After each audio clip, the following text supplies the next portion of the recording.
जब आपको options by करने की बारी आती है तो आप यह ज़रूर सोचते होंगे कि आईटीएम या फिर एटीएम या ओटीएम, इन तीनों ऑप्शंस में से कौन-सा बाई करा जाए? क्योंकि बिगिनर्स के दिमाग में हमेशा ये सवाल रहता है कि कौन-सा ऑप्शंस हमारे लिए बेहतर होगा। क्योंकि ज़्यादातर बिगिनर्स क्या होता है, वो कम अमाउंट लेकर आते हैं तो ज़्यादातर लोग चूज़ करते हैं ओटीएम। तो मैं आपको बताने वाला हूँ कि क्या ओटीएम आपके लिए सही रहेगा या फिर एटीएम या आईटीएम आपके लिए बेस्ट रहेगा। तो इस वीडियो में बने रहिए दोस्त। मेरा नाम मोहम्मद आसिफ है और आप देखना शुरू कर चुके हैं स्टॉक स्टेट। तो चलिए शुरू करते हैं।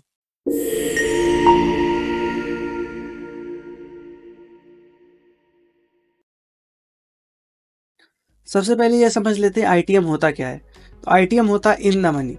इन द मनी क्या होता है?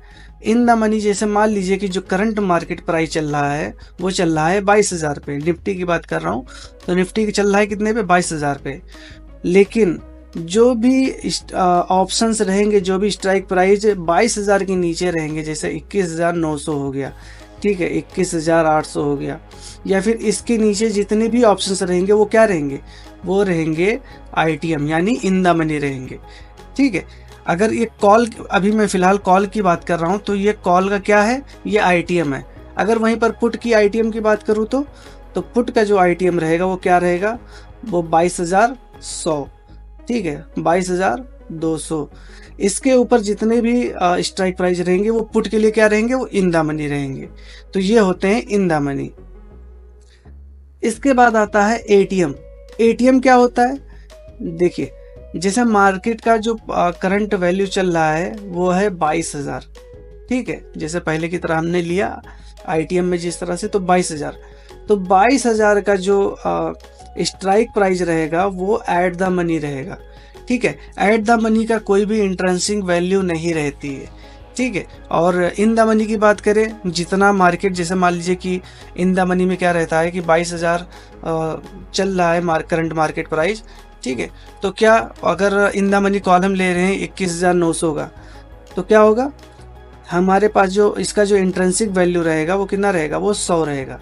लेकिन एट द मनी का क्या रहता है कि वो करंट मार्केट प्राइस अगर 22,000 चल रहा है तो इसका कोई भी इंट्रिंसिक वैल्यू नहीं रहती है। जो करंट वैल्यू चल रहा है मार्केट को, उसी को कहते हैं एट द मनी। ओके। उसके बाद आता है हमारे पास में out of the money. Out of the money क्या होता है? जैसे मान लीजिए कि जैसे हमने लिया था कि करंट मार्केट प्राइस चल रहा है 22,000। ठीक है, तो 22,000 अगर कॉल की बात करें तो मैं 22,000 ना बाई करके मैं बाई करता हूँ क्या? 23,000। ठीक है, या फिर अगर बात करें तो 22,100। ठीक है, 22,200, 22,300, ये क्या रहेंगे? ये कॉल के ये ओटीएम रहेंगे। ओटीएम क्या होते हैं?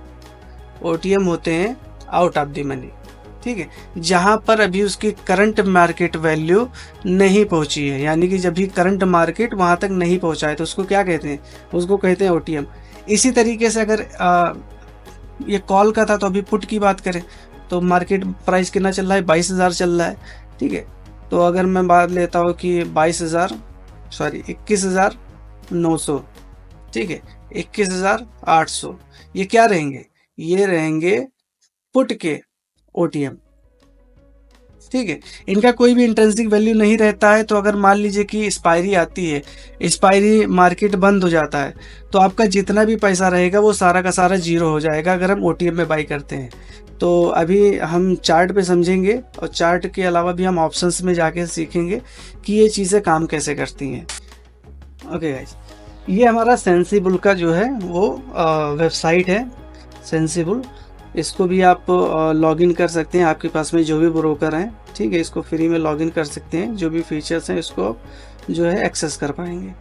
तो अभी मार्केट देखते हैं तो यहाँ पर कितना चल रहा है? मार्केट चल रहा है 22,050 पे। ठीक है, इसका जो एटीएम है वो कितना है? इसका जो एटीएम रहेगा वो रहेगा आपका 22,050, इसका एटीएम है। ओके, इसके बाद में क्या रहेगा? इसका जो भी आपका, मान लीजिए कि खासकर मैं अगर बात करूँ पुट की, ठीक है, तो पुट का इसके ऊपर जितना भी रहेगा, जैसे मान लीजिए कि 22,000 हो गया, ठीक है। उसके बाद में 21,950 हो गया या फिर 21,900 हो गया। ये पुट के सारे क्या हैं, ये सारे हैं OTM, ठीक है। उसी तरीके से बात करें कॉल की, ठीक है, ये कॉल वाला हो गया, ये पुट हो गया, ठीक है। अगर कॉल की बात करें तो कॉल के उसके नीचे जितने भी, जैसे 22,100 हो गए, ठीक है, 22,150 हो गया या 22,200 हो गया, तो ये सारे क्या हैं, ये सारे के सारे OTM हैं। OTM किस चीज़ के हैं, वो कॉल के हैं। अगर बात करें कॉल की, ITM की, ठीक है, तो ITM क्या होगा, ITM आपका हो जाएगा यहाँ पर कॉल का, वो रहेगा 22,000, ठीक है, 22,000, 21,950, 21,900, 21,850, ये सारे क्या हैं, ये सारे के सारे हैं ITM, ठीक है।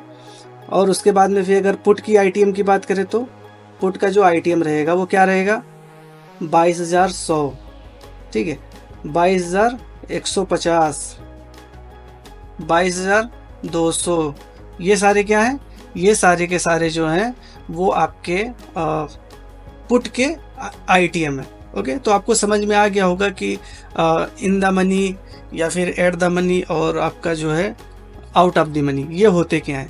अब बारी आती है ये समझने की किस में ज़्यादा पैसा बनता है। तो देखो यहाँ पर होता क्या है कि जितने भी आपके स्ट्राइक प्राइस होते हैं सबका अपना अपना अलग अलग चार्ट होता है, ये आपको पता होगा, ठीक है।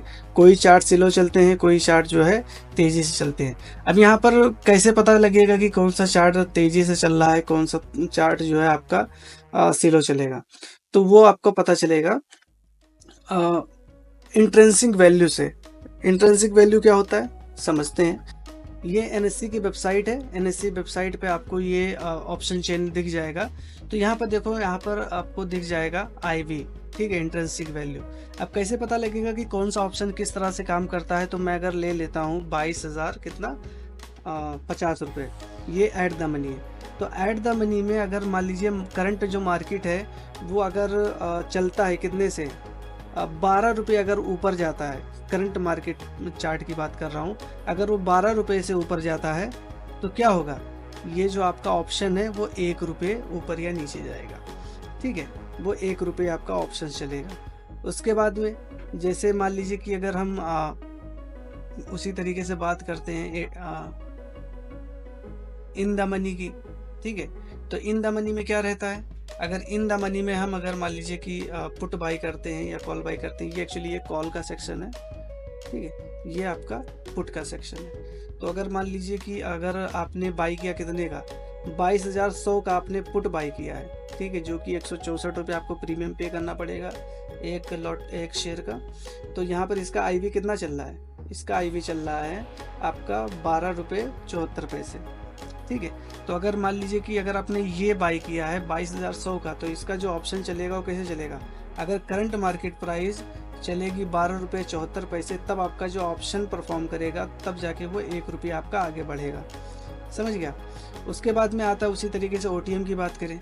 OTM अगर पुट की बात करता हूँ मैं, तो यहाँ पर देखो, यहाँ पर अगर आप जो है बाई करते हैं, फॉर एग्जांपल आपने बाई किया 21,800, तो अगर 21,800 का प्रीमियम आप स्ट्राइक प्राइस चूज़ करते हैं तो इसका प्रीमियम आपको 48 रुपये 45 पैसे आपको पे करने पड़ते हैं। इसका जो IV चलता है वो कितना चलेगा, 12 रुपये 68 पैसे, यानी कि अगर 12 रुपये 68 पैसे ऊपर जाएंगे तब आपका जो है, जो आपका प्रॉफिट है या फिर लॉस है, जो भी है वो 1 रुपये के हिसाब से चलेगा। यानी कि इसका क्या रहेगा, 12 रुपये 68 पैसे इक्वल टू कितना होगा, 1 होगा, समझ गए। उसी तरीके से ITM की बात करें तो 12 रुपये 74 पैसे, ये इक्वल टू 1 होगा, समझ गया। उसी तरीके से अगर मैं कॉल की बात करूं,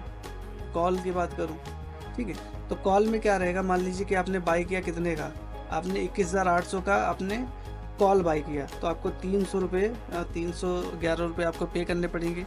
जो आपका IV चलेगा वो कितने हिसाब से चलेगा, 13 रुपये 7 पैसे, यानी कि 13 रुपया 7 पैसा जब आपका मेन चार्ट ऊपर जाएगा तब आपका जो है कितना प्रॉफिट होगा, मतलब आपका जो चार्ट रहेगा, आपके ऑप्शन का चार्ट रहेगा, वो कितना चलेगा, वो 1 रुपये चलेगा। तो इस हिसाब से ये काम करता है, उस हिसाब से अगर आप देखें यहाँ पे तो सबसे कम कौन सा दिख रहा है, वो दिख रहा है आपके कॉल का दिख रहा है आपको 21,750। अगर आपने 21,750 का अगर आप कॉल बाई करते हैं तो इसका इंट्रिंसिक वैल्यू कितना है, 8 रुपये 56 पैसे, सबसे कम इसी का। तो अगर मान लीजिए कि अगर आपका जो है स्ट्राइक, वो आपका जो चार्ट है यहाँ पे, ठीक है, जो आपका चार्ट है निफ्टी का मेन चार्ट है, अगर वो 8 रुपये 56 पैसे से ऊपर जाएगा तब आपको 1 रुपया आपका जो ऑप्शन का चार्ट है वो आगे जाएगा। ठीक है, तो जितना कम आपका आईवी रहेगा उसी हिसाब से आपको प्रॉफिट होता है। तो यहाँ पर देखा जाए तो यहाँ पर जो आपका इन द मनी है वो ज़्यादा अच्छा रहता है। देखो समझ लेते हैं यहीं पे, ये हमारा ठीक है, ये 21,500 21,050, ये भी कितना चल रहा है यहाँ पर 22,000 अप्रॉक्स, तो 22,000 का चलेगा ये। ठीक है, तो ये 22,000 का ये ऐड द मनी है। ठीक है, ये आपका जो है कॉल की बात कर रहा हूँ, तो कॉल का ये आपका क्या है, ये आउट ऑफ द मनी है और ये इन द मनी है। ठीक है, तो ये क्या होंगे, मार्केट अगर मान लीजिए कि आउट ऑफ द मनी आपने बाई किया है, ठीक है, तो मार्केट अगर आपने बाई किया है और आउट ऑफ द मनी, तो अगर एक्सपायरी होती है तो आपका जो पैसा रहेगा वो जीरो हो जाएगा। इन द मनी बाई करते हैं तो आपका जो इंट्रिंसिक वैल्यू रहता है, ठीक है, इंट्रिंसिक वैल्यू रहता है। देखो दो चीज़ें होती है, एक इंट्रिंसिक वैल्यू होता है, ठीक है, एक होता है टाइम वैल्यू। तो टाइम वैल्यू क्या होता है, टाइम वैल्यू आपका जो है वो हमेशा टाइम के हिसाब से वो क्या रहता है, वो डिके होता है, टाइम डिके जिसको बोलते हैं, थीटा डिके। ठीक है, वो टाइम के हिसाब से कम होता रहता है। तो अगर आप बाई करते हो एट द मनी या आउट ऑफ द मनी, तो एक्सपायरी के दिन आपका पूरा पैसा जीरो हो जाएगा। अगर आप इन द मनी बाई करते हो तो आपका जो है टाइम वैल्यू तो जीरो हो जाएगा, लेकिन आपका जो इंट्रिंसिक वैल्यू है वो आपका बचा रहेगा। जो अगर बात करूँ मैं 21,960 की बात करूँ, तो यहाँ पर 100 रुपये के करीब यहाँ पर डिफरेंस दिख रहा है, 100 नहीं 50 रुपये अप्रॉक्स। 50 रुपये का जो क्या रहेगा आपका इंट्रिंसिक वैल्यू बचा रहेगा, तो आप 50 रुपये समझ लीजिए कि आपका पैसा जीरो होने के बजाय आप जो है 50 रुपये आपके बच जाएंगे वहाँ पे। ठीक है, एक्सपायरी होने के बाद भी। लेकिन अगर आप कॉल खरीदते हैं किस में, OTM में या ATM में, तो क्या होगा, वो जीरो होगा। ओके, ये चीज़ें आपको समझ में आ गई होंगी। अगर कोई डाउट हो तो आप मुझे कमेंट कर सकते हैं अभी, ठीक है, मैं उसका आंसर देने की कोशिश करूँगा। लेकिन अगर आप हमसे कांटेक्ट करना चाहते हैं तो मैं अभी वेबसाइट का लिंक भी डाल दूँगा डिस्क्रिप्शन में। आप वहाँ से जाके वेबसाइट पे, वहाँ पर कांटेक्ट का ऑप्शन है, वहाँ पर आप हमसे कांटेक्ट कर सकते हैं। ओके, तो ये चीज़ें होती है। देखिए, अगर कंक्लूज़न की बात करें तो कंक्लूज़न में ये समझ में आता है कि अगर आप OTM बाई करते हैं, ठीक है, और आप हमेशा चार्ट के सामने बैठ के ट्रेड करते हैं, तो OTM में आप बाई कर सकते हो। लेकिन OTM में कब आपको बाई नहीं करना है, OTM में आपको बाई नहीं करना है कब, जिस दिन एक्सपायरी हो। जिस दिन एक्सपायरी हो आपको OTM में बाई नहीं करना चाहिए। एक चीज़ होती है जो बड़े ट्रेडर्स जो है यूज करते हैं, हीरो टू ज़ीरो, ठीक है, जीरो टू हीरो या फिर हीरो टू ज़ीरो, ये इस्तेमाल करते हैं। ठीक है, ये बहुत ज़्यादा एनालिसिस लगता है तब जाके ये काम करता है कि 20 रुपये का कॉल आपका जो है पहुंच जाता है 100-200 पे पहुंच जाता है। ठीक है, तो ये चीज़ें होती हैं, कब होती हैं, जब आपके पास में बहुत ज़्यादा नॉलेज होगा तब आप हीरो ज़ीरो ट्रेड ले सकते हैं, अदरवाइज आप ये नहीं ले सकते हैं। ओके, अगर आप ATM बाई करते हैं तो ATM भी अच्छा है, क्योंकि इसका जो IV रहता है वो कम रहता है, तो आपको एक बेहतरीन मुनाफा कमा के देता है। ठीक है, अगर ITM बाई करते हैं तो और भी अच्छी बात है, और ITM में वही बाई करें जिसका जो IV रहता है। ठीक है, जैसे मैंने यहाँ पे दिखाया था आपको, जिसका IV जो है कम रहेगा, ठीक है, आपको वही बाई करना है। ठीक है, इससे क्या रहेगा कि आपको जो है ज़्यादा से ज़्यादा प्रॉफिट लेने में मदद मिलेगी आपको। ठीक है, क्योंकि मार्केट जितने ऊपर जाएगा उस हिसाब से आपको वहाँ पर प्रॉफिट देखने को मिलता है। ओके, तो अगर अभी आप सीख रहे हैं, अभी आपको प्रॉफिट या लॉस से कुछ भी मतलब नहीं है, तो मैं तो यही कहूँगा कि OTM से ही सीखें। ठीक है, OTM में क्या रहेगा, आपको प्रीमियम सस्ता मिल जाता है। ठीक है, प्रीमियम सस्ता मिल जाता है, और ऊपर से क्या रहता है कि अगर आप OTM से सीखते हैं तो आपको ज़्यादा कुछ सीखने को भी मिलता है। क्योंकि लेकिन क्या रहता है कि अगर आप OTM से सीखते हैं तो भले आपको प्रॉफिट हो ना हो, लेकिन आपका ब्रोकरेज ज़रूर जाता है। ठीक है, लेकिन अब बस यही चीज़ है कि अगर आप बिगिनर है तो OTM से ही सीखें, क्योंकि यहाँ पर आप 200 रुपये से भी बाई कर सकते हैं, 100 रुपये से भी बाई कर सकते हैं, जिसमें आपको बहुत ज़्यादा मूवमेंट देखने को नहीं मिलता है, लेकिन कर सकते हैं। अगर आप अभी स्टार्ट कर रहे हैं ऑप्शन ट्रेडिंग, तो मैं तो ये कहूँगा कि कम से कम आप 20,000 रुपये लेके ही आप जो है ऑप्शन ट्रेडिंग स्टार्ट करें, एक प्रॉपर रिस्क मैनेजमेंट करके। ठीक है, रिस्क मैनेजमेंट के बारे में सीखना है तो चैनल को अभी सब्सक्राइब कर दीजिए। मैं इसके बारे में वीडियो ज़रूर लाऊंगा और आपको बताऊंगा कि किस तरह से आप जो है रिस्क मैनेज करके अच्छा खासा प्रॉफिट कर सकते हैं। क्योंकि क्या रहता है कि पैसे आप इसलिए नहीं बनाते कि आपको ट्रेडिंग आती है या फिर आप जो है अच्छा ट्रेडर हो। आप पैसे इसलिए बनाते हो क्योंकि आपको रिस्क मैनेज करना आता है। फॉर एग्जांपल आपने 10 ट्रेड लिया, ठीक है, 10 ट्रेड में आपने 1,000 करके आपने 10,000 रुपये कमाए, ठीक है। लेकिन आपने फिर वहीं पर आपने 2 ट्रेड और लिया, 2 ट्रेड में आपने एक बार में 8,000 रुपये आपने लॉस कर दिए, ठीक है, और एक बार में आपने 5,000 का लॉस कर दिया। तो क्या आप प्रॉफिट में रहेंगे? वैसे तो देखा जाए तो आपका 10 ट्रेड सही गया, लेकिन यहाँ पर आपका 3 ट्रेड गलत गया तो आपके ज़्यादा लॉस हो गए। तो इसी को रिस्क मैनेज करना कहते हैं। मैं आपको सिखाऊंगा कि ये कैसे किया जाता है, ठीक है। बाकी अगर अभी चैनल को सब्सक्राइब नहीं किए हैं तो ज़रूर करें और हमें सपोर्ट करें अगर हमारी नॉलेज अगर आपको अच्छी लग रही है तो। ओके, अगर कुछ भी पूछना है तो आप जो है कमेंट में ज़रूर लिखें, जो भी आपको पूछना है उसका जवाब मैं ज़रूर देने की कोशिश करूँगा। थैंक यू दोस्तों। उम्मीद है कि आपको ये वीडियो पसंद आया होगा, तो लाइक सब्सक्राइब ज़रूर करें, बेल आइकन को दबाना मत भूलें और हमें इंस्टाग्राम पे भी फॉलो कर लें। इसका लिंक मैं डाल दूंगा डिस्क्रिप्शन में। और अगर आप अभी नए स्टार्ट कर रहे हैं तो मैं आपको बता दूं कि जो पेटीएम मनी, ये पेटीएम मनी एक ब्रोकर है। पेटीएम मनी एक बेस्ट ब्रोकर है जिसको आप कंसिडर कर सकते हो। अगर आप सीख रहे हो तो 10 दिन के लिए वो आपका कोई भी ब्रोकरेज चार्ज नहीं करता है, ठीक है, और प्लस फ्री डीमेट ओपनिंग है, तो आप जो है इसको कंसीडर कर सकते हैं। आप चैनल को सब्सक्राइब करें, लाइक करें, कमेंट करें और शेयर करें अपने दोस्तों के साथ में। एक बार हमारी वेबसाइट को भी विजिट ज़रूर करें। ओके दोस्तों, थैंक यू।